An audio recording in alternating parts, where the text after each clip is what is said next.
On today's video, gangs in Florida start clashing on the streets. Violence that originated in Jacksonville, Florida has now spread to Tampa and Orlando, and the purpose of today's video is to inform the general public of how these gang activities are going to start to affect the day-to-day lives of people who live in Tampa, Orlando, and Jacksonville. Despite the fact that law enforcement agencies are earnestly telling people that this is a Jacksonville problem, the truth is that groups from Orlando and Tampa were involved in the murder of the young rapper Julio Fulio from Jacksonville, who was gang affiliated. That means that the streets of Tampa and Orlando are going to start to witness the same wave of violence that has been affecting Jacksonville. And despite law enforcement telling people of Orlando and Tampa that this is an isolated Jacksonville incident, the truth is that groups from within Tampa and Orlando were somehow involved in this homicide. And that means that people from Jacksonville are now considering Tampa and Orlando as part of their war. The state of Florida has always had traditional gangs, and despite the fact that many of these gangs are dormant, they're not really engaging in conflict among each other. These gangs have always been present in Florida. They're just not engaged in violence. However, because of the large number of members in these dormant gangs, if they were to erupt in full-on gang warfare, the state of Florida has the potential to become one of the most dangerous states in the country because of the sheer volume of gang membership. Even more concerning is that in the state of Florida, gang affiliation isn't as important as the particular city you're from, which means that if a conflict were to arise in Florida, it would simply be Jacksonville versus Orlando, or Tampa versus Orlando, or Tampa and Orlando versus Jacksonville, which means that if these conflicts were to intensify, simply living in certain neighborhoods or in certain cities would make you a target for rival groups. Similar to what you have in California with the norteños around the Bay Area and the sureños around Los Angeles, it becomes a scenario of not exactly what gang you're from, but what part of the state you're from. Already, hostilities in the state of Florida exist among certain cities, and with people from South Florida moving into Central and North Florida for affordability, this means that people that are moving within the state of Florida for affordability could find themselves in a city that's pretty much set against them. This is going to further complicate possibly the racial tensions that exist in the state of Florida. But most likely the scenario that's going to play out is that if you live in one of these large Central Florida cities, you're going to want to use caution, staying out of secondary streets late at night, avoiding loitering in gas stations or apartment complexes. The way you dress is very important. If you have dreadlocks or if you're wearing urban clothing, if you look like you meet the profile of a gang member and you're in the wrong setting, you could just be confused as a random gang member. Already, retaliations have started in the state of Florida and the city of Tampa. While there haven't been homicides related to that homicide, there have already been shootings. So if you live in one of these cities, Orlando, Jacksonville, or Tampa, it would be wise for you to avoid places like gas stations, apartment complexes, neighborhood hangout spots. Pay very close attention to the type of clothing that you wear and the way that you present yourself so that you're not confused with gang members. Basically, if you look like a duck, you walk like a duck, you're going to get clapped like a duck. So if you're out there on the streets, make sure you avoid neighborhood spots, anything that would be related to street activity. If you're not part of the streets, make sure that you clearly do not look like you're part of the streets, because they're not going to question whether you are related or not. Once these retaliations start to spin out of control, it's going to be random targets simply based off the neighborhoods or areas that you live in. Many times retaliations are just proving that the people engaged are willing to retaliate, and if they can't find a target, then they'll just target a particular area that the gangs are from. It's also important for you to note that while in the state of Florida you can wear any clothes and you can wear any hat you want, you may want to start to pay very close attention if you're going outside of your city. If you're wearing or displaying any type of football or baseball team hats, as it could be considered as an infringement of their gang territories if you're flagging or representing another city in theirs. That doesn't mean that all of a sudden you're going to have waves of things happening all of a sudden in Florida. Usually homicides and retaliations take a very long time. We can simply expect the homicide rates of Tampa, Orlando, and Jacksonville to see an increase over the next few years. As one retaliation leads to the next, these cities will become exponentially more dangerous. So the point of today's video isn't to alarm people that live in these cities. It's just to let them know that they do need to be aware of their surroundings. If you drive into your neighborhood and there's been a shooting, you can expect people not to be outside. Like when we went to Tampa right after the murder of Julio Fulio, we noticed that entire area of Tampa was basically vacant. Nobody was around. After the murder of young Dolph in Memphis, Tennessee, the entire city of Memphis cleared out for months. We're talking businesses closing early. We're talking people not to be found late at night. Literally, when these gang wars intensify, if you're just loitering outside, you're going to be a target. So if you do notice that your neighborhood empties out all of a sudden, or there's been shootings, you don't even want to be outside late at night. You want to make sure that you're packed in early and that you're nowhere to be seen, because late at night, when these gang wars intensify, anybody that's out and about becomes a target. After the murder of young Dolph in Memphis, Tennessee, the streets of Memphis were a complete ghost town by the time the retaliation started going back and forth. You don't even see vehicles parked in commercial businesses, as if even a vehicle sitting in a parking lot would be Swiss cheese stopped, thinking that they were people that were lookouts. And this is exactly what could likely happen at certain points in Jacksonville, Orlando, and Tampa. As these groups start to retaliate, the streets are going to become completely vacant late at night.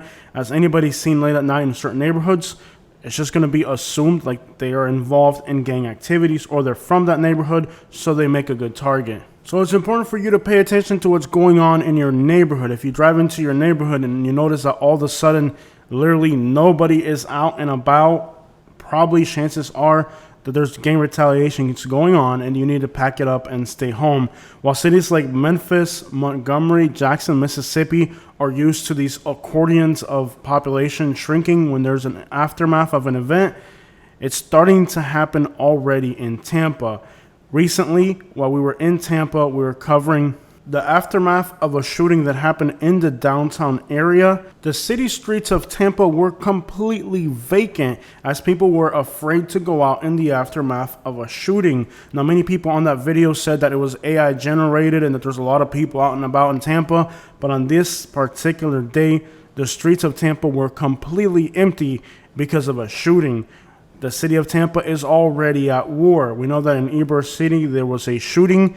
Of course, the law enforcement labeled this a mass event, but it wasn't a mass event. It was a group from Town and Country that clashed with another group from Tampa, and now the city of Tampa is already at war as criminal groups from within the city already have their own conflicts. Add to that now the state politics and this recent shooting of a rapper in the city of Tampa, which is being vinculated to groups from Tampa and Orlando participating in it. And you can assume that events like this, where the entire city just has to clear out for their safety, are going to become normal for the people living in Tampa and perhaps even in Orlando. The rapper was killed right across from the University of South Florida. This is off of Flawler in the north side of Tampa. However, we noticed that the day after the shooting, we were in this part of Tampa and the streets were absolutely vacant. This is what Flawler looked like the day after the aftermath of the shooting in Tampa. As you can see, for about a 1 mile stretch of road, there's literally nobody out and about. While many people in Tampa that live in the city are saying that this is not true, that sections of their city are not becoming no-war gang zones, the reality is that in the aftermath of these shootings, entire sections of the city become absolute no-go zones where people avoid these areas. And unfortunately, in the case of Tampa, it's already been several times where the entire city becomes a no-go zone because of gang activity. It happened with the recent shooting in downtown. It happened here in this event after the death of Julio Fulio. And it happened in Ybor City after, of course, the event that was labeled mass but was really a gang-involved shooting. So we're seeing that Tampa already has its own conflicts. Now you're adding to that a situation from Jacksonville that has kept that city among one of the most dangerous in the entire state for decades. Take into account that the cityscape of Tampa is very different from Jacksonville. Tampa has a large grid pattern of numbered streets, and that makes it a very dangerous place when these events come about because people can move very fluently through the city. In Jacksonville, there are bridges, rivers, and other natural barriers that isolate neighborhoods from each other. But in Tampa, it's a giant endless run-on grid pattern, making mobility for these groups easier. If you see that your city all of a sudden is empty like it is right here, you may want to check the local news. And many times local news isn't really reporting on these types of crime because law enforcement is trying to downplay the importance of this situation. The last thing that the state of Florida wants is for local news agencies to start reporting on gang wars within the state because they don't want to give these groups notoriety, but they also don't want to scare people who are moving to Florida or think that Florida is some perfect utopia of some type of political policy that is perfect, when in reality the streets of Florida are now becoming as dangerous as any other state, regardless of politics. The reality is that the streets of Florida are now entering a new stage of gang rivalry, and these groups are going to be clashing on the streets. So if you notice your neighborhood is vacant and empty in the aftermath of these events, it is because people are afraid to be out on the streets with good reason. In the aftermath of the murder of young Dolph in Memphis went from being the third most dangerous city in the country to being the number one because the homicide rate for the entire city increased. In the case of Tampa, Orlando, and Jacksonville, we can assume that these events are going to continue to raise the homicide rate in the state of Florida. While the short-term effect may be that certain neighborhoods in your city can become no-go gang war zones temporarily, the long-term effects economically are that as your city starts to increase in its homicide rate, businesses withdraw, people stop moving to the area, and crime increments. Progressively, your city becomes a Detroit, a no-go zone where people simply don't go to these cities because of the amount of violence that's taking place. And while currently law enforcement agencies and the media are really not giving too much light to this issue, the reality of it on the streets is that people know that certain neighborhoods in Florida's largest cities are now becoming no-go zones. People are just too afraid to go to businesses. The economical impact that this is going to have on the state of Florida is going to be significant. Most likely the homicide rates will continue to increase, and this is not an analytic that you're going to be easily able to cover up. Already in the state of Florida, many of the homicides that are happening within the homeless community, that are a considerable portion of the homicides in the state, are being mislabeled as overdoses. Law enforcement agencies do not want to give the resources to investigate this type of situation. On top of that, they're trying to purposely keep their homicide rates down by any means they can because they don't want negative publicity about their communities to get out and about. But the reality is that even some of these areas that are unincorporated areas still have to report to a county level homicide rate, and we are going to see the homicide rates continue to increase in the state of Florida. The new laws that the government are implemented that allow for permitless concealed carry are going to contribute greatly to the increase of homicide rates in the state of Florida. As the streets become more and more dangerous, more people are going to feel the desire, the necessity to be armed, and they're going to do it because the simple process that was existing before in the state of Florida that kept the state of Florida among some of the safest states in the country, and definitely by far Florida used to be the safest state in the South. The state of Florida had some of the best gun laws that existed. While the entire southeast of the United States has high homicide rates, the state of Florida was excluded from those high homicide rates because the state of Florida had very good gun laws. But the new concealed carry without a permit means that individuals are going to start to be armed because other people are armed. And when a gang war erupts and everybody's armed, well, logically, you're going to see an absolute increase dramatically of the homicide rate in the state of Florida. Because of the state's new law, the homicide rate in Florida was already going to see a 30 to 40% increase. But add to that now a gang war on the streets, and who knows how high the homicide rate in Florida could get. Now, many people say that, well, at least the situation in Florida with gangs isn't as bad as California. Let's take a look at real numbers. The homicide death rate in the state of Florida has been higher than California for decades now. The overdose death rate in Florida is considerably higher than California. So if Florida has more murders and considerably more people overdosing from drugs, the situation in Florida is already worse than California. It's been worse than California. The only difference is that California's population is nearly twice that of Florida. So numerically more things happen, but by rate, the state of Florida has a higher homicide rate and a significantly higher drug overdose death rate. Now enter a new stage where Florida becomes somewhat like California, with gang or city-based rivalries going against each other and new gun laws that literally encourage people to be armed when the state is increasingly becoming more dangerous, you can assume that things in Florida are absolutely going to get bad. That doesn't mean you have to be alarmed. It just means that you have to use more common sense, avoid crowded areas, stay out of late night activities, don't loiter in areas that are dangerous, and pay attention to those notifications from family, friends, and news, as well as apps that track these type of events so that you understand what's happening in your city and you're not caught off guard. Use observation skills. If you notice that all of a sudden your city becomes a ghost town, chances are you don't want to be the only idiot out there. And even more importantly, pay close attention to the way you present yourself, the type of vehicle you drive, the type of clothes you wear, that you don't get mistaken for somebody that is involved in criminal activities. Because at the end of the day, some people don't look like a target, and those people perhaps feel like they have less to worry about. But if you already live in these neighborhoods and you're already in the heat of the action, make sure that you don't look like you're part of it. With the increasing cost of housing in the state of Florida, many people from the inner city are finding that it's almost as expensive to live in the inner city as the suburbs, and many people are moving further out to put their families in safer areas. But with that means the notion that now people from the inner city are starting to live in the suburbs, and that the suburbs too can be just as dangerous as the inner cities. Regardless, safety in the state of Florida is starting to become depleted, and more people within the state are finding that the state is no longer as safe as it used to be.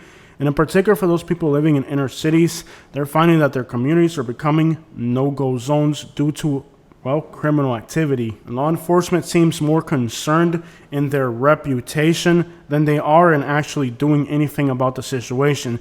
It seems that as long as these events are not getting media coverage the way they should, everything's good for these sheriff's offices, since all they care about isn't what's happening in their communities, but it's how they are portrayed, how they are viewed in their communities.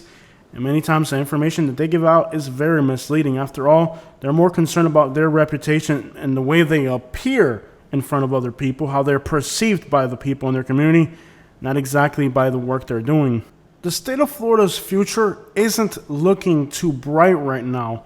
Homelessness continues to become a huge concern, and with families and even children living now in homeless camps, not being able to afford housing, what can you say about a state that continues to worry more about the way it's perceived than actually helping the people that are struggling with the cost of living? Clearly, the state of Florida is becoming a less appealing place for families. Now in the state of Florida, more than ever, the state's interests revolve around those who are retiring for affordability. A lot of those people live in gated communities and very rural areas. They're not concerned about what's happening in the large cities in the state. But for the vast majority of us who have families to feed, we have to live near these cities. Our safety is increasingly becoming more deprived. More precautious is the way we have to move, and more alert is the way we need to be to protect our families. Jacksonville, Florida has had this problem for decades now, and this problem revolves around the discrimination of the African American community. Doesn't matter if these people have their own community or not. You're still in their county, you're still in their city, you're still in their state. And when you marginalize and deprive somebody based off their ethnicity, eventually those problems become your problems. Your community is really gauged not by how well the rich people are doing, but how the average working class people are doing. So when you marginalize people based off their ethnicity, like what's happened in Jacksonville, Florida, those cities become complete no-war go zones. And you might think, well, I don't live in Jacksonville, it doesn't affect me.